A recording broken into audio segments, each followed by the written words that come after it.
Welcome.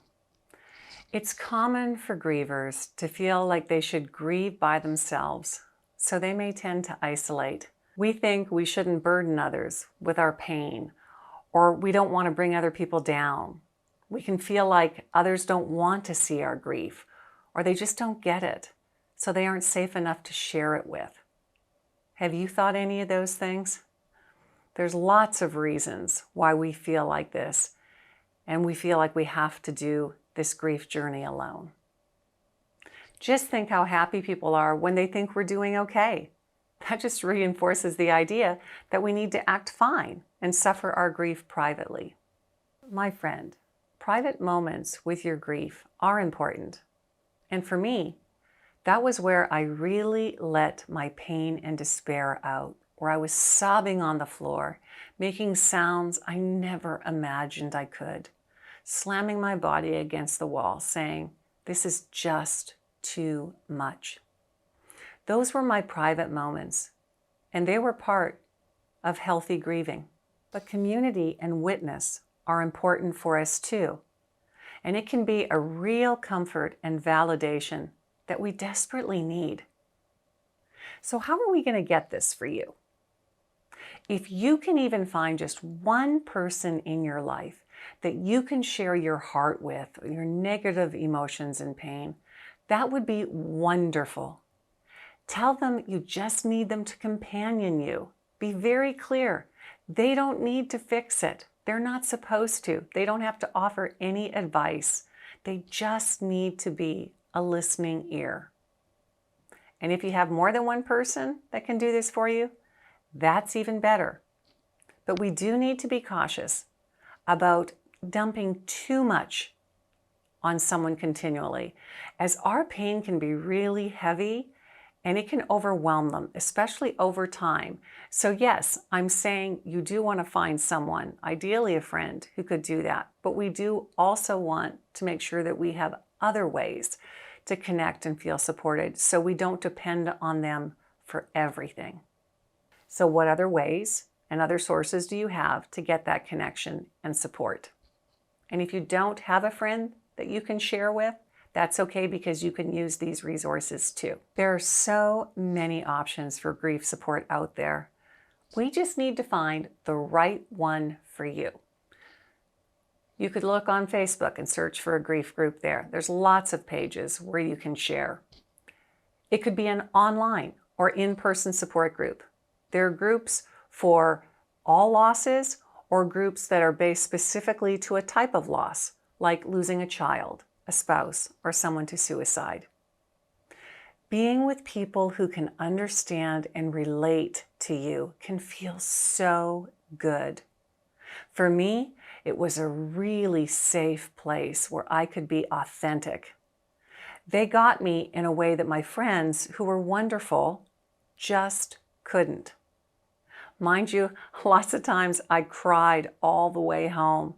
But again, this was part of healthy grieving.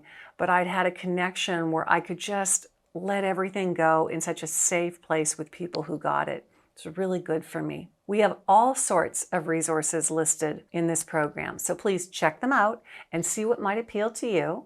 But I'd like to share some of my favorite ones that either I've experienced personally or my clients have. GriefShare has support groups all over the world, so they're very easy to find. They are faith-based, so if that's a bother to you, then they would not be the group for you.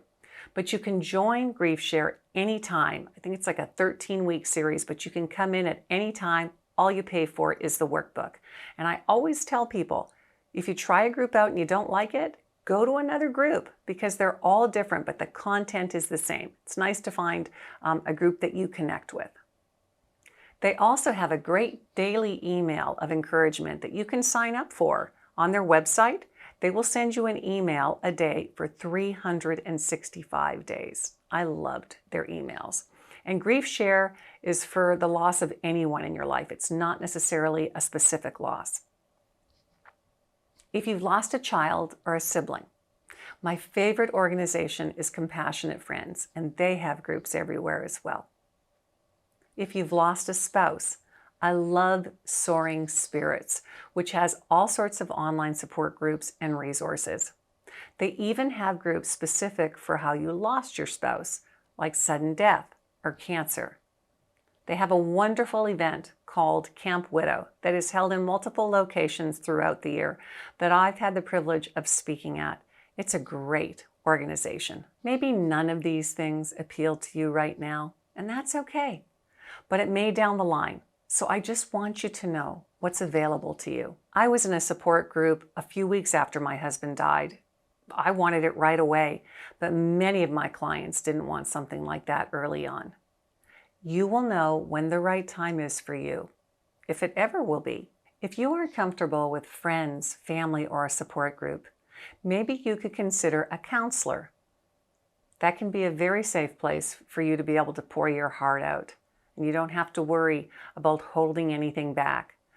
And if they're grief trained, that would be even better because they're going to get it in a very special way.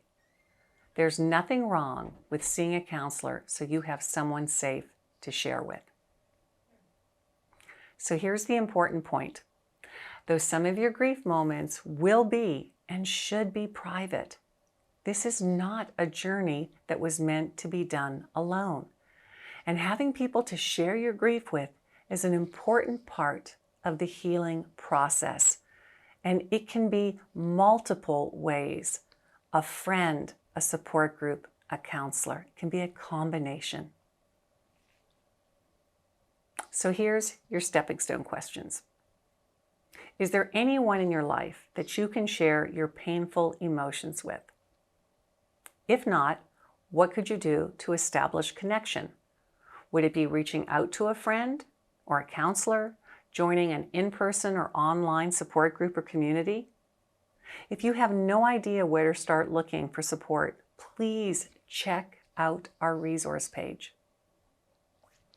And I'd like to leave you with this reflection. Sharing your pain with someone does not make it disappear, my friend, but it can make it more bearable. Reaching out to others for help will keep you connected at a time when all you may want to do is hide or isolate. Having connection, community, and witness can help you heal and provide validation and comfort. You don't have to do this alone. I'm going to say it again. Look at me. You don't have to do this alone. And that's what this program is all about. Thanks for watching. From my heart to yours. Hope to see you soon.